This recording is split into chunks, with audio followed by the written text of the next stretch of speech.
আজকে আমাদের যে টপিকটা নিয়ে আমরা আলোচনা করব সেটা হচ্ছে গিয়ে অপারেটর এন্ড অপারেশন, যেটা ভেক্টর চ্যাপ্টারের একটা টপিক। এই অপারেটর গুলা কি, এগুলা কিভাবে কাজ করে, সে বিষয়গুলো নিয়ে আমরা আলোচনা করব। তাহলে অপারেটর হচ্ছে গিয়ে সেই গাণিতিক ক্রিয়া যা কোনো রাশির উপর ক্রিয়া করলে সেই রাশিটার মান কি হয়ে যায়, পরিবর্তিত হয়ে যায়। এমন একটি গাণিতিক ক্রিয়া যেটা কোন রাশির উপর ক্রিয়া করলে সে রাশির মান পরিবর্তিত হয়ে যায়। যেমন মনে করো এক্স স্কোয়ার একটা রাশি, এই রাশির উপর যদি আমি একটা অপারেটর অ্যাপ্লাই করতে চাই, লাইক মনে করো রুট একটি অপারেটর। কেন রুট একটি অপারেটর? এক্স স্কোয়ার যখন সিঙ্গেল ছিল তখন এটার মান একরকম ছিল, এখন এক্স স্কোয়ারের উপর যখন তুমি রুটটা অ্যাপ্লাই করলে তখন এই এক্স স্কোয়ারটা আর এক্স স্কোয়ার থাকলো না, সেটা হয়ে গেল এক্স। তার মানে এক্স স্কোয়ারের মানের কি হয়ে গেল, পরিবর্তন হয়ে গেল। সেটা এক্স স্কোয়ার থেকে কনভার্ট হয়ে কিসে চলে আসলো, এক্স এ চলে আসলো। তাহলে রাশিটার মান পরিবর্তিত হয়ে গেল কিসের কারণে, রুটের কারণে। তাহলে রুট একটি অপারেটর। আবার মনে করো টু একটি সংখ্যা, এটা এটার উপর আমি একটা অপারেটর অ্যাপ্লাই করতে চাই, সেটা কি, কিউব দিয়ে দিলাম। তাহলে টু এর মান তো আর টু থাকলো না, সেটা হয়ে গেল কত, 8। তাহলে এখানে এই থ্রি কিউবটা, পাওয়ার থ্রি, এটা হচ্ছে কি একটা অপারেটর, পাওয়ার থ্রি বলতে হবে। পাওয়ার থ্রিটা হচ্ছে কি একটা অপারেটর। বাট টু এর উপর আমি পাওয়ার থ্রি না দিয়ে এভাবে দিতে পারতাম, তাহলে এটার মান হয়ে যেত 4। তাহলে এই যে স্কোয়ার পাওয়ার টুটা, এটা একটা অপারেটর। তারপর আমরা যদি এরকম মনে করো একটা রাশি দেই, মনে করো 2 কিউব, এটার আগে যদি স্যার একটা লগ লাগিয়ে দেই, তাহলে এটার মান পরিবর্তিত হয়ে যায়। আগে ছিল এটার মান 8, এখন 2 কিউবের আগে লগ যখন একটা অপারেটর হিসেবে কাজ করবে, এই 3টা আগে চলে আসবে, 3 লগ 2। তাহলে 3 লগ 2 মানে কিন্তু 8 না, মান পরিবর্তিত হয়ে গেছে। তাহলে লগ একটি অপারেটর।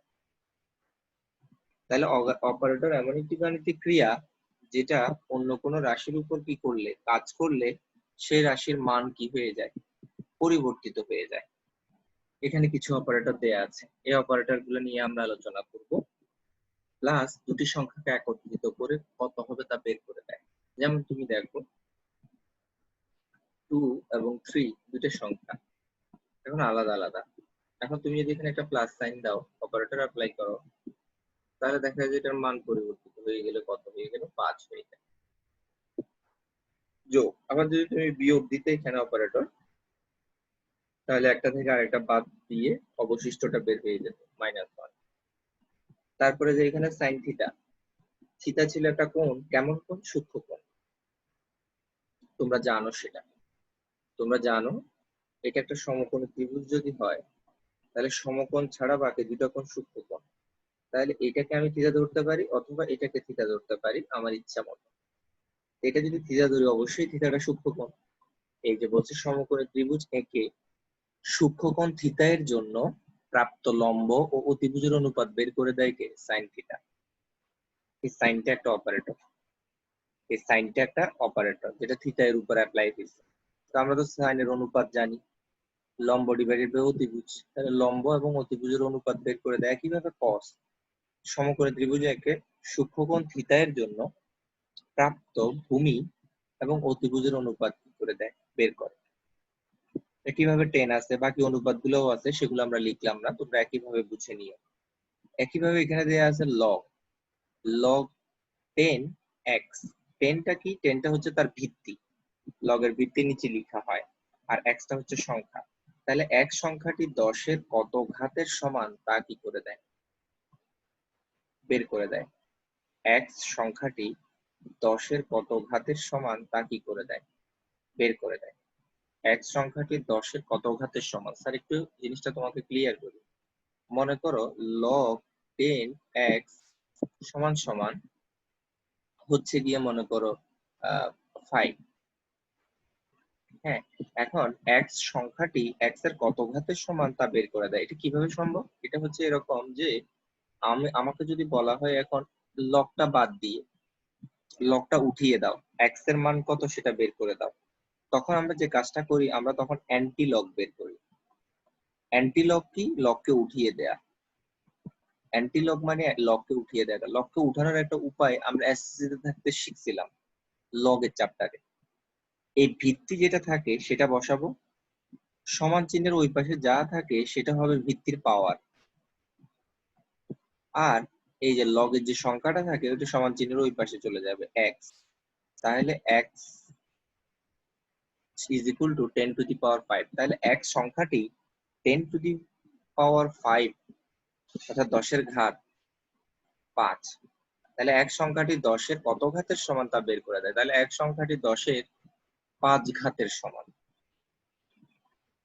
এটা বের করে দেয়।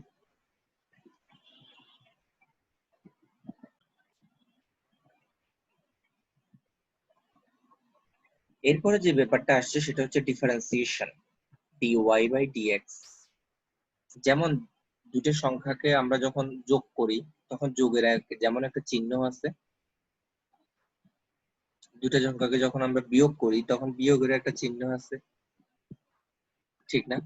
এখন ডিফারেন্সিয়েশন আর এরপরে আছে ইন্টিগ্রেশন, এই ব্যাপারগুলো কি? ডিফারেন্সিয়েশন আর ইন্টিগ্রেশন হচ্ছে ক্যালকুলাসের দুইটা প্রকারভেদ। একটাকে আমরা বলি ডিফারেন্সিয়েশনকে আমরা বলে থাকি অন্তরীকরণ, বাংলায়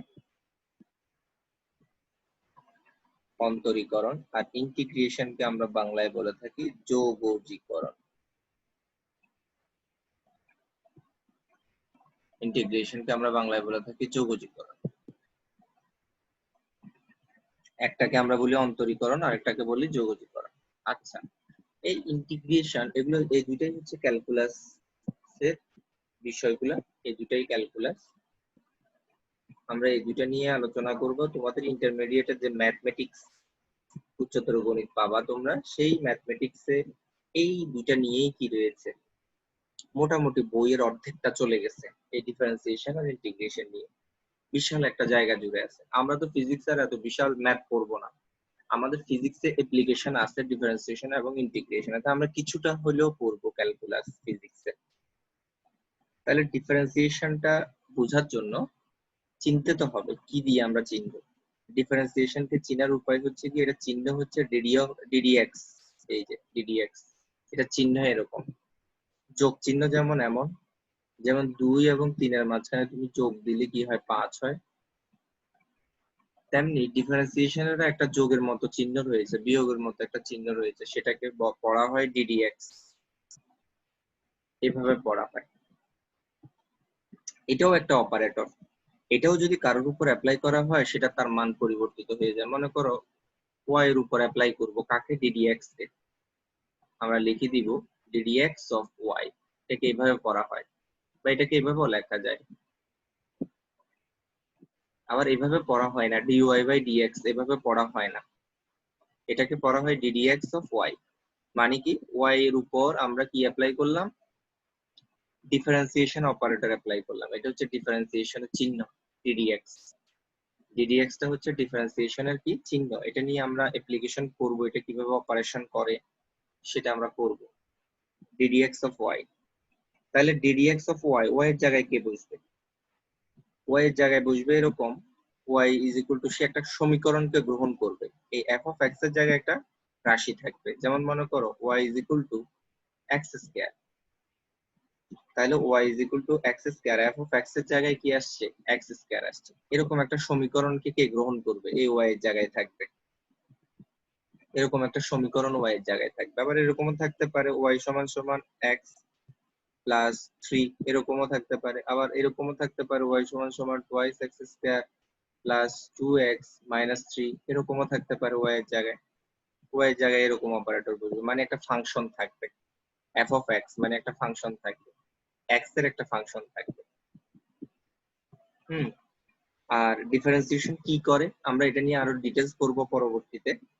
ডিফারেন্সিয়েশন যে কাজটা করে, কোনো একটা সমীকরণের লেখচিত্রের কি বের করে? ঢাল বের করে। তাহলে ডিফারেন্সিয়েশনের কাজ কি? ডিফারেন্সিয়েশনের কাজ হচ্ছে গিয়ে কোন একটা ফাংশনের কি বের করা? ঢাল বের করা। কোন একটা সমীকরণের কি বের করা, ঢাল বের করা। কোন একটা সমীকরণের কি বের করা, ঢাল বের করা। সমীকরণ যদি বলি আমরা, সমীকরণ প্রত্যেকটা সমীকরণের এক একটা কি থাকবে, লেখচিত্র থাকবে। আসলে ওই সমীকরণের লেখচিত্রে কি বের করব আমরা, ঢাল বের করব। তাহলে যে কোনো একটা সমীকরণের যে লেখচিত্র, সে লেখচিত্রে কি বের করে দেয়, ঢাল বের করে দেয় ডিফারেন্সিয়েশন। এটা হচ্ছে ডিফারেন্সিয়েশনের কাজ। আচ্ছা, তোমাদের মনে প্রশ্ন আসতে পারে, স্যার এটা কি সবসময় ডিডিএক্স হবে কিনা? হ্যাঁ, এই এক্স এর সাপেক্ষে ডিফারেন্সিয়েশন করা। এখন সবসময় যে এক্স এর সাপেক্ষে হবে তা না, ডিডিএক্স এর জায়গায় কি হইতে পারে, ডিডিটি হইতে পারে। আবার ডিডিএক্স এর জায়গায় কি হইতে পারে, ডিডি মনে করো থিটা হইতে পারে। এভাবে এখানে যেটা থাকবে সেটা সাপেক্ষে কি করা, ডিফারেন্সিয়েশন করা। এটার অর্থ এটা মিন করে। এখানে এক্স এর জায়গায় এক্স যদি থাকে তাহলে বুঝতে হবে এক্স এর সাপেক্ষে আমি ডিফারেন্সিয়েশন করছি। টি থাকলে বুঝতে হবে আমি টি এর সাপেক্ষে ডিফারেন্সিয়েশন করছি, মানে এক্সটা হচ্ছে চলক আমার এখানে। টি যদি থাকে বুঝতে হবে টিটা হচ্ছে চলক। থিটা থাকলে বুঝতে হবে থিটাটা হচ্ছে চলক। হ্যাঁ, এই চলক গুলোর উপর রেখে আমরা কি করি, ডিফারেন্সিয়েশন করি। যেমন মনে করো ডিডিএক্স, এটা তো ডিফারেন্সিয়েশনের সাইন, এটা একটা অপারেটর। এই অপারেটরটা আমি কারোর উপর অ্যাপ্লাই করতে চাই, মনে করো এক্স কিউব, এটার উপর আমি এই অপারেটরটা অ্যাপ্লাই করতে চাই। কিভাবে অ্যাপ্লাই করব? তো আমরা কি করব, এখানে গিয়ে ডিডিএক্স এই দিয়ে দিলাম, এটা এভাবে থাকলো। এখন এটার থেকে মান কিভাবে পরিবর্তিত হয়ে যাবে, এটার মান পরিবর্তিত হয়ে কত লিখবো আমরা, 3x²। বলেন স্যার এটা কিভাবে হইল? এটা আমরা দেখাবো এর পরের লেকচার, বা আজকে যদি সম্ভব হয় আজকে দেখাবো, অথবা এর পরের লেকচারে আমরা দেখতে পাবো এটা কিভাবে হয় 3x²। এটা কোনো আন্দাজের বিষয় না, এটা একটা সূত্রের সাহায্যে আসছে। আর সূত্রটা কিভাবে আসছে সেটাও সাথে দেখাই দেবো তোমাদের। অতএব ঘাবড়ানোর কিছু নাই, আমরা ডিফারেন্সিয়েশন দিয়ে কি করি সেটা জানলাম। ডিফারেন্সিয়েশন কি করে আসলে, একটা সমীকরণের লেখচিত্রের ঢাল বের করে দেয়। ঢাল তো তোমরা বের করতে শিখছো, কোথায় শিখছো, হায়ার ম্যাথসে, এসএসসির হায়ার ম্যাথসে তোমরা শিখছো অধ্যায় 11তে ঢাল কিভাবে নির্ণয় করে। আচ্ছা, এরপরে ইন্টিগ্রেশনের কাজ কি, ইন্টিগ্রেশনের চিহ্নটাই বা কেমন। ইন্টিগ্রেশনের চিহ্নটা হচ্ছে এরকম, এটা হচ্ছে ইন্টিগ্রেশন সাইন, আর ওখানে কি থাকবে, একটা ডিএক্স থাকবে এরকম। ডিফারেন্সিয়েশনের চিহ্নে কি থাকে, ডিডিএক্স থাকে এরকম। সে কাকে গ্রহণ করে, সে কোন একটা ফাংশনকে কি করে, গ্রহণ করে। যেমন ওয়াই, ওয়াই ফাংশনকে গ্রহণ করে। এই ওয়াই ফাংশনটা কি বের করে, সে ওয়াই ফাংশনটাকে সে ডিফারেন্সিয়েট করে, করার মাধ্যমে সেটার কি করে নির্ণয় করে ফেলে, ঢাল বের করে ফেলে, সেটা ঢাল নির্ণয় করে ফেলে। এখন ইন্টিগ্রেশনের কাজ কি, ইন্টিগ্রেশনের চিহ্ন হচ্ছে কি এই যে এরকম দেখতে পেয়েছো তোমরা এরকম, আর সাথে একটা কি থাকবে, ডিএক্স। ডিএক্স মানে কি, ওই এক্স কি, এক্স এর সাপেক্ষে আমি ডিফারেন্সিয়েট করছি, যার সাপেক্ষে করছি। হ্যাঁ, এখন কাকে আমরা ডিফারেন্সিয়েশন করব, কিভাবে করব, মনে করো আমি ডিফারেন্সিয়েশন করতে চাই সরি ইন্টিগ্রেশন করতে চাই, এটা তো ইন্টিগ্রেশন সাইন। আমি ইন্টিগ্রেশন করতে চাই, মনে করো x² এর ইন্টিগ্রেশন করতে চাই, এই যে x² এর ইন্টিগ্রেশন করতে চাই। তাহলে x² ইন্টিগ্রেশন কিভাবে করবো, এটা পুরোটা হচ্ছে গিয়ে ডিফারেন্স ইন্টিগ্রেশন সাইন, কিন্তু পুরোটা এটা হচ্ছে যার সাপেক্ষে করব সেটা থাকবে সব সময়। আচ্ছা, এবার যাকে করব আমি এভাবে লিখবো, আর যাকে করব তাকে কিন্তু কোথায় নিয়ে আসবো, এই যে মাঝখানে এখানে দিয়ে দিব যাকে করব, x²। এখন এটাকে যদি করি আমরা, তাহলে এটা হবে কত, x³/3। তাহলে স্যার এটা কিভাবে আসলো, এটাও আমরা শিখবো কিভাবে এখানে x³/3 আসলো, এটাও আমরা জানবো। তাহলে ইন্টিগ্রেশনের কাজ কি, আমরা শুধু জেনে নিচ্ছি ডিফারেন্সিয়েশনের কাজ কি, ইন্টিগ্রেশনের কাজ কি। এই যে ওয়াই, ওয়াই মানে কি, একটা সমীকরণ, এই যে ওয়াই সমান f(x), তাহলে ওয়াই সমান f(x) মানে কি, মনে করো এখানে x²+2 এরকম কিছু একটা থাকতে পারতো, x² x-3 এরকম কিছু একটা থাকতে পারতো এখানে, ঠিক আছে। ওয়াই এর জায়গায়, ওয়াই এর জায়গায় এগুলো থাকতো, সে সমীকরণ একটা গ্রহণ করে। এই সমীকরণের লেখচিত্র, এই যে লেখচিত্র, লেখচিত্র এক্স অক্ষের সাথে ক্ষেত্রফল বের করে। তাহলে ইন্টিগ্রেশনের কাজ কি, ক্ষেত্রফল বের করা। কোন একটা সমীকরণ এক্স এর সাথে কতটুকু ক্ষেত্রফল তৈরি করছে সেটা বের করে নেয়। যেমন মনে করো কোন একটা লেখচিত্র এক্স অক্ষের সাথে কতটুকু ক্ষেত্রফল দখল করছে সেটা বের করা। মনে করো এটা একটা অ্যাক্সিস, হ্যাঁ, এটা মনে করো একটা সরল রেখা স্যার এঁকে নিচ্ছি। এই যে সরল রেখা এঁকে নিলাম, বক্ররেখাও হতে পারতো, বক্ররেখাও হতে পারতো। মনে করো সরল রেখার এই একটা বিন্দু, এই একটা বিন্দু। এখন আমি বললাম যে এই বিন্দু দুইটা এক্স অক্ষের সাথে যতটুকু ক্ষেত্রফল তৈরি করে সেইটুকু ক্ষেত্রফল তুমি বের করে দেখাও আমাকে। তাহলে আমরা কি করব, এক্স অক্ষ তো নিচের দিকে, এই বিন্দু থেকে এখানে একটা লম্ব টানলাম, এই বিন্দু থেকে এখানে একটা লম্ব টানলাম। তাহলে সে এক্স অক্ষের এইটুকু জায়গা কি করলো, এক্স অক্ষের সাথে তৈরি করলো। এটা একটা ট্রাপিজিয়ামের মতো মনে হচ্ছে, এটার ক্ষেত্রফল বের করবো। এই ক্ষেত্রফলটাই আমরা কিসের সাহায্যে বের করি, এক্স অক্ষের সাথে এই ইন্টিগ্রেশনের সাহায্যে আমরা এই ক্ষেত্রফলটা বের করি। এখন এই ক্ষেত্রফলটা যে সবসময় ট্রাপিজিয়াম আকৃতির হবে তা না, ত্রিভুজ আকৃতিরও হতে পারে, চতুর্ভুজ আকৃতিরও হতে পারে, ত্রিভুজ আকৃতিরও হতে পারে, চতুর্ভুজ আকৃতিরও হতে পারে। তাহলে ইন্টিগ্রেশনের কাজ কি, কোনো একটা সমীকরণে এক্স অক্ষের সাথে যে ক্ষেত্রফল তৈরি করে সে ক্ষেত্রফল বের করা। আর ডিফারেন্সিয়েশনের কাজ কি, লেখচিত্রে ঢাল বের করা। লেখচিত্রে কি বের করে ফেলা, কোন একটা সমীকরণের লেখচিত্রে ঢাল নির্ণয় করে ফেলা। ডিফারেন্সিয়েশন নিয়ে আলোচনা করা যায়। এখন ডিফারেন্সিয়েশন কি করে আমরা বলছিলাম কিছুক্ষণ আগে, লেখচিত্রে ঢাল বের করে। কিভাবে ঢাল বের করে আমরা একটু দেখি। ধরো আমরা একটা লেখচিত্র এঁকে নিচ্ছি।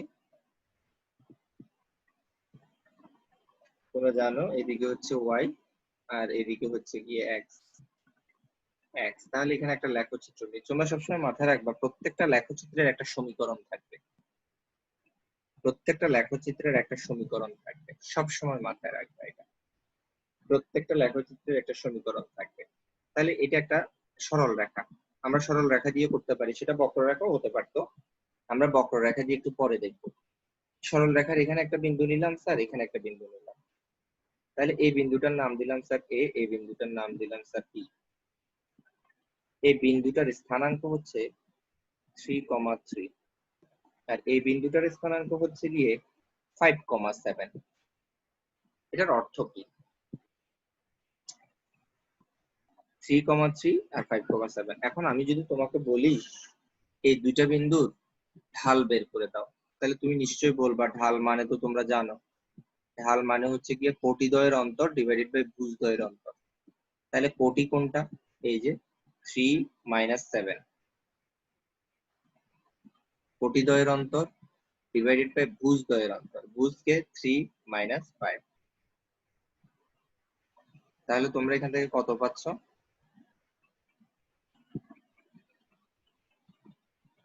তাহলে আমাদের এখান থেকে ঢাল আসতেছে কত, 2। এটা খুব ইজিলি বের করে ফেললাম, এখানে কোনো ক্যালকুলাস ব্যবহার করলাম না।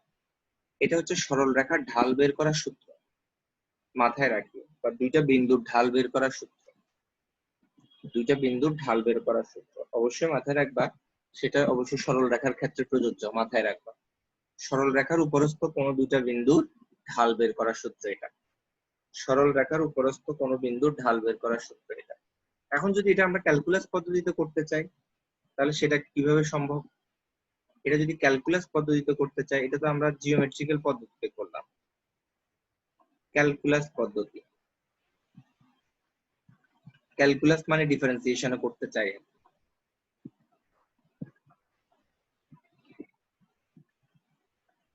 ডিফারেন্সিয়েশন স্যার বলছিলাম সবসময় একটা সমীকরণকে কি করে, গ্রহণ করে। আচ্ছা, এই সরল রেখাটার একটা সমীকরণ আছে, সেটা তোমাদের প্রশ্নে অবশ্যই দেয়া থাকবে। আমাদের এই সরল রেখাটার সমীকরণ হচ্ছে y = 2x - 3। আমাদের এই সরল রেখাটার সমীকরণ হচ্ছে গিয়ে y = 2x - 3। এই এটা হচ্ছে গিয়ে ফাংশন, ওই যে ডিফারেন্সিয়েশনের ওখানে দেখছো f of x, এই f of x এর জায়গায় কি আসছে, 2x - 3, ওইটা আসছে। তার মানে সে একটা সমীকরণ থাকবে, সবসময় মাথায় রাখবা। আচ্ছা, এখন এই সমীকরণটাকে আমরা তো তখন 2 আসছে, ঢাল 2 নিয়ে আসছি কিসের মাধ্যমে, জিওমেট্রিক্যাল পদ্ধতিতে। এখন ক্যালকুলাস পদ্ধতিতে আমরা করতে চাই, তাহলে আমাদের এখানে চলককে এই যে কার ফাংশন, x এর ফাংশন, যার ফাংশন হবে এখানে সে থাকবে ddx। তো আমরা ডিফারেন্সিয়েশন করব কার, y এর, y এর ডিফারেন্সিয়েশন করব। তাহলে এই y এর উপর এই অপারেটরটা অ্যাপ্লাই করব, y দিলাম। তারপর কি, ddx অফ y সমান কত, 2x - 3। আর 2x - 3 কে যদি আমরা ডিফারেন্সিয়েশন করি ddx দিয়ে, তাহলে এখান থেকে কত পাবো, 2 পাবো। বলে স্যার 2 টা কিভাবে আসলো সেটা আমরা জানবো পরবর্তীতে। যেমন দেখো আমরা ঢাল বের করছিলাম জিওমেট্রিক্যাল পদ্ধতিতে 2 পাইছি, এখন ক্যালকুলাস পদ্ধতিতে ডিফারেন্সিয়েশন অ্যাপ্লাই করে ঢাল পেলাম কত? 2। আরেকটা জিনিস তোমাদেরকে জানিয়ে রাখতে চাই, একটা সরল রেখার প্রত্যেকটা জায়গায় ঢাল সমান। তোমাকে যদি বলা হয় এই সরল রেখাটার এই জায়গায় ঢাল কত? 2। এই জায়গায় ঢাল কত? 2। এই জায়গায় ঢাল কত? 2। এই জায়গায় কত? 2। এই জায়গায় কত? 2। এই জায়গায় কত? 2। হ্যাঁ, তার মানে ঢাল মানে আসলে কি? ঢাল মানে আসলে সরল রেখাটা কতটুকু খাড়া আছে সেটা জানার জন্য, কতটুকু খাড়া আছে সেটা জানার জন্য। আরেকটু সহজ করে স্যার বলে দিতে চাই, সরল রেখাটা মনে করো এই যে এই জায়গায় থিতা তৈরি করছে কোণটা, এটা থিতা কোণ মনে করো। এখন আরেকটু উপরে যদি যাই স্যার, তার যদি বলি যে এই প্যারালাল, আমি যদি বলি যে এইখানে কোণটা কত, এটাও কিন্তু থিতা। বলে স্যার কিভাবে সম্ভব হইলো? দেখো স্যার এক্স অক্ষের সমান্তরাল একটা রেখা টেনে দিছি, এই যে মনে করো এটা এমএন এক্স অক্ষের সমান্তরাল, এমএনটা এক্স অক্ষের সমান্তরাল। তাহলে তোমাদের তো নিশ্চয়ই মনে থাকার কথা, দুইটা সমান্তরাল রেখা যদি ছেদক হয় এটা, তাহলে এই কোণটা আর এই কোণটা অনুরূপ বলে সমান। তোমাদের নিশ্চয়ই মাথায় আছে এটা, অনুরূপ কোণ বলে সমান। তাহলে আমি যদি বলি সরল রেখাটার এই জায়গায় যত কোণ তৈরি করে এই জায়গায় তত কোণ তৈরি করে, তার মানে প্রত্যেকটা জায়গায় সরল রেখাটা সমান পরিমাণে খাড়া থাকে। তাহলে আমি যদি বলি এখানে সরল রেখাটা কত কোণ তৈরি করছে এক্স অক্ষের সাথে, এখানেও থিটা কোণই তৈরি করছে, তার মানে সরল রেখাটা প্রত্যেকটা জায়গায় সমান পরিমাণ খাড়া। এই কতটুকু খাড়া এটাকেই আমরা কি বলে থাকি? ঢাল বলে থাকি। কতটুকু খাড়া আছে সরল রেখাটা, হ্যাঁ, সেটাকে আমরা কি বলে থাকি? ঢাল বলে থাকি। বা এক্স অক্ষের সাথে কতটুকু খাড়া আছে সেটাকে আমরা ঢাল বলে থাকি। এই ঢালটা আমরা বের করলাম কি দিয়ে? জ্যামিতিক পদ্ধতিতে বের করলাম, কোটিদ্বয়ের অন্তর ডিভাইডেড বাই ভুজদ্বয়ের অন্তর। ক্যালকুলাস পদ্ধতিতে ব্যবহার করলাম, ক্যালকুলাসের সহায়তা নিয়ে আমরা সরল রেখার ঢাল বের করতে শিখলাম এবং সরল রেখাটা এক্স অক্ষের সাথে কতটুকু খাড়া অবস্থায় আছে সেটা জানতে পারলাম। আর সরল রেখার ক্ষেত্রে প্রত্যেকটা বিন্দুতে সে সমান পরিমাণ খাড়া থাকবে। কিন্তু বক্ররেখা যদি হয়, বক্ররেখা যদি হয় সেটা, তাহলে বক্ররেখার ক্ষেত্রে আমরা ঢাল কিভাবে বের করব? লাইক একটা বক্ররেখা নিচ্ছি আমি, এটা একটা বক্ররেখা নিলাম। এখন বক্ররেখার উপরস্থ একটা বিন্দু নিলাম স্যার এটা, আর একটা বিন্দু নিলাম এটা। তাহলে বক্ররেখার উপরস্থ দুইটা বিন্দু নিলাম স্যার এ আর বি। এখন এই বিন্দুটার স্থানাঙ্ক হইল, মনে করো বক্ররেখার এই বিন্দুটার স্থানাঙ্ক দিলাম কিছু একটা 3,3, এই বিন্দুটার স্থানাঙ্ক দিলাম মনে করো 5,7, হোয়াটএভার যেটা থাকে। এখন তোমাকে যদি বলি ঢাল বের করো, তুমি যদি কোটিদ্বয়ের অন্তর ভুজদ্বয়ের অন্তর দিয়ে ঢালটা বের করে নিয়ে আসো তাহলে তোমার ভুল হবে, কারণ বক্ররেখার ক্ষেত্রে প্রত্যেকটা বিন্দুতে ঢালের পরিমাণ সেম না। প্রত্যেকটা বিন্দুতে ঢালের পরিমাণ সেম না বক্ররেখার। সরল রেখার ক্ষেত্রে তুমি ঢাল বের করে ফেলতে পারো কোটিদ্বয়ের অন্তর ডিভাইডেড বাই ভুজদ্বয়ের অন্তর, সেটা সম্ভব, সরল রেখার ক্ষেত্রেই সম্ভব। কিন্তু বক্ররেখার ঢাল তুমি কিভাবে বের করবে? বক্ররেখার ঢাল বের করার জন্য কোনো জিওমেট্রিক পদ্ধতি নাই, সেটা অবশ্যই কি দিয়ে বের করা যায়? ডিফারেন্সিয়েশন দিয়ে বের করা যায়। এই কারণে গণিতে কি আবিষ্কৃত হয়েছে? ডিফারেন্সিয়েশন আবিষ্কৃত হয়েছে। সরল রেখার ঢাল বের করা যায় কি দিয়ে? জ্যামিতিক পদ্ধতিতে, আবার ক্যালকুলাস দিয়েও বের করা যায়। কিন্তু বক্ররেখার ঢাল জিওমেট্রিক পদ্ধতিতে বের করা যায় না। কেন যায় না তোমরা নিশ্চয়ই বুঝতে পারতেছো। দেখো আমি যদি এক্স অক্ষের সমান্তরাল এখন একটা রেখা টানি, এক্স অক্ষের সমান্তরাল যদি একটা রেখা টানি, আবার এখানেও যদি এক্স অক্ষের একটা সমান্তরাল রেখা টানি, তাহলে দুই জায়গায় কি সরল রেখাটা সমান পরিমাণ খাড়া? এই বক্ররেখাটা এখানে একটা কোণ তৈরি হয়েছে, এটা একটা বক্ররেখার সাথে কোণ তৈরি হয়েছে, এখানেও কি সেটা সেম পরিমাণ খাড়া? সেম পরিমাণ খাড়া না। তাহলে বক্ররেখার এক একটা বিন্দুতে খাড়ার পরিমাণ হচ্ছে গিয়ে কি এক এক রকম। তাই এই বিন্দুতে ঢাল যত হবে বি বিন্দুতে ঢাল সেটা হবে না। তাহলে এটা আমরা কিভাবে বের করব? এটা ক্যালকুলাসের সাহায্যে বের করা যায়। ক্যালকুলাসের সাহায্যে এগুলো কি করা যায়? বের করা যায়। জিওমেট্রিক পদ্ধতিতে এই যে বক্ররেখা, এটা ঢাল বের করা যাবে না। এটা যদি ঢাল বের করতে হয় তোমাকে অবশ্যই ক্যালকুলাসের সাহায্য নিতে হবে। আর প্রত্যেকটা বলছিলাম লেখচিত্রের একটা সমীকরণ থাকবে, সমীকরণ ছাড়া কখনোই লেখচিত্র আঁকা সম্ভব না। তাহলে আমরা এই লেখচিত্রটা তোমাকে সমীকরণ দিয়ে দিচ্ছি, y সমান সমান 2x square minus 5x plus 2। এটা হচ্ছে লেখচিত্রটার সমীকরণ। এই লেখচিত্রটার সমীকরণ হচ্ছে এটা। এখন আমরা যদি এটা ঢাল বের করতে চাই তাহলে অবশ্যই ঢালের সমীকরণটা কি করে নিতে হবে, আমাকে আগে বের করে নিতে হবে। এখন ঢালের সমীকরণটা কিভাবে বের করবো, তার জন্য বক্ররেখার ক্ষেত্রে ঢাল বের করতে গেলে আমরা কি বলছি, অবশ্যই ডিফারেন্সিয়েশন করতে হবে। সরল রেখার ক্ষেত্রে ঢাল বের করতে গেলে কি করতে হবে, ডিফারেন্সিয়েশন করতে হবে। স্যার বলছিলাম ডিফারেন্সিয়েশনের কাজই হচ্ছে ঢাল বের করা। এখন আমরা কি করব, ddx, এখানে যেহেতু x হচ্ছে চলক, এই যে, তাহলে আমরা কি করব, ddx লিখলাম, কার উপর অ্যাপ্লাই করব, সেটা y এর উপর লিখলাম, y যার উপর অ্যাপ্লাই করব সেটা উপরে লিখবো। এবার y টা কত, y এর মানটা বসাই দিই, twice x square 5x plus 2। এখন এটাকে যদি আমরা ডিফারেন্সিয়েশন করি, কিভাবে ডিফারেন্সিয়েশন করব সেটা তো আমরা পরে আলোচনা করবই। তাহলে ddx অফ, এই যে y এর জায়গায় স্যার কি লিখছি, y এর এই মানটা লিখে দিছি, এই যে twice x square minus 5x plus 2। এখন এটাকে যদি আমরা ডিফারেন্সিয়েশন করি, এখান থেকে পাবো 4x মাইনাস 5। বলে স্যার এটা কিভাবে পেলেন, আমরা দেখাবো সেটা কিভাবে আসে। এটা 4x 5 এই যে পেলাম, এটাই তো ঢাল, এটাই ঢালের সমীকরণ, এটাই হচ্ছে dy বাই কি dx। এবং প্রদত্ত বক্ররেখার ঢাল, প্রদত্ত বক্ররেখার ঢাল বললে ভুল হবে, প্রদত্ত বক্ররেখার ঢালের সমীকরণ। কেন ঢাল বললে ভুল হবে স্যার সেটা জানাচ্ছি তোমাকে। প্রদত্ত বক্ররেখার ঢালের সমীকরণ, কারণ x এর মান তো তুমি জানো না, x এর মান এখানে যা, x এর মান কি এখানে তা, তা না। x এর মান কি এখানে তা, তা না। কিন্তু তাহলে প্রত্যেক বিন্দুতে আমরা যদি x এর মান জানতে চাই, x এর মানের জন্য মনে করো এই বিন্দুতে আমি জানতে চাই এই বক্ররেখাটার ঢাল কত, তাহলে এই বিন্দুটা মনে করো x এর জন্য মনে করো 2 বিন্দু, তাহলে আমি যদি এখানে 2 বসাই, এখানে যদি 2 বসাই, তাহলে 8 মাইনাস 5 কত আসবে 3। তার মানে x সমান 2 এই বিন্দুতে বক্ররেখাটার ঢাল হচ্ছে 3।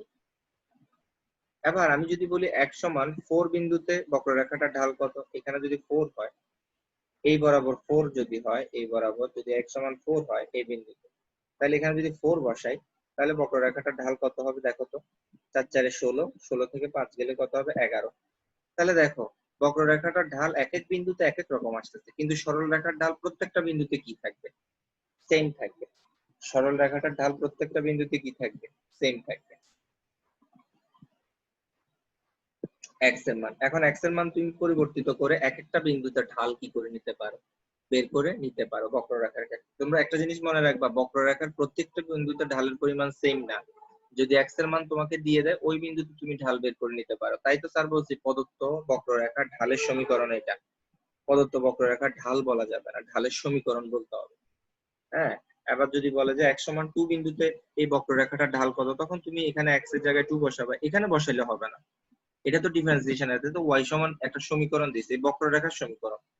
কিন্তু তখন তাকে আমরা যখন ডিফারেন্সিয়েশন করলাম, ডিফারেন্সিয়েশন করে যখন আমরা এটা সমান কি পেলাম, 4x 5 পেলাম, এইটা হচ্ছে ঢাল। এই যে dy বাই dx, এটাকে কি বলা হয়, ঢাল বলা হয়, এটাকে বলা হয় ঢাল। আর এটা সমান কি পাইছি আমরা, 4x 5 পেয়েছি। আর এটাই হচ্ছে প্রদত্ত বক্ররেখার ঢালের সমীকরণ। এখন x এর মান আমরা বক্ররেখার এক এক বিন্দুতে x এর মান এক এক রকম, তো এক এক বিন্দুতে এক এক রকম বিন্দু বসিয়ে আমরা কি করে নিতে পারি, ঢাল বের করে নিতে পারি। কিন্তু সরল রেখার ক্ষেত্রে তুমি x এর ভিন্ন ভিন্ন মান বসালেও ঢালের মান কি আসবে, সেম আসবে সবসময়। ঢালের মান কি আসবে, সেম আসবে, কারণ সরল রেখার প্রতিটা বিন্দুতে ঢাল কি থাকে, সেম থাকে।